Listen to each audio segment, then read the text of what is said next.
General panguva ino vonzi vazvipira noda kwekuti zvimwe zvimaactions zviri kuitika panguva inoi munyika yezimbabwe zvinatsoratidza kuti aiwa mukomana uyu panguva inoi ajamuka, mukomana uyu ava kutoda nezvekutodonhedza vanhu.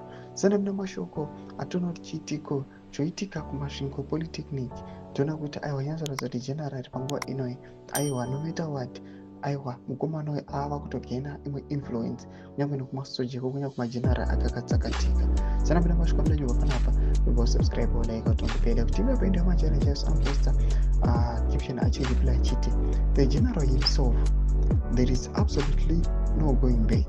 Uyu munhu azvipira uyu anga achireply pane post yaChabata Tafadza Lawrence yangabuda anyora akati today at Masvingo Polytechnic where ministers Garwe and Chadzamira were handing over commonage stands to civil servants.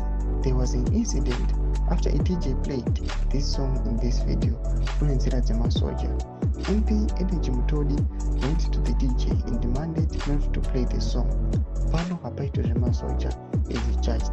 Ndo masvika anonekwa panapa kuti zvamurikuona general vachimhoresa masoja pamwechete aiwa nana Valerius Vanda vamuri kuona avo panapa nzenga chiridzo ndenzira dzemasoja. Toona kuti vana Energy Mutodi vakatomhanya varomubata DJ zvikanzi pano paiti zvemasoja. Takuona kuti panapa general panguva ino is now serious. Kunyange zvavo vakomana vari kuzama kuda kumustopa nokuramba reality yavari kuona iri nguva zvayo pachena. Tiri kuona kuti aiwa panguva ino hameno zvichaguma sei, hameno zvichapera sei. Imbotizai mafungiro enyu uye munoti kudii pamusoro muchiona kuti aiwa mutungamiri wenyika aiwa atongova padhuze nekudzoka zvake kuti adzoke back in office. Todzai mafungiro enyu kuti kudii pamusoro pechitiko ichi. Nako nesection yedu, subscribe or like, turn on the bell icon.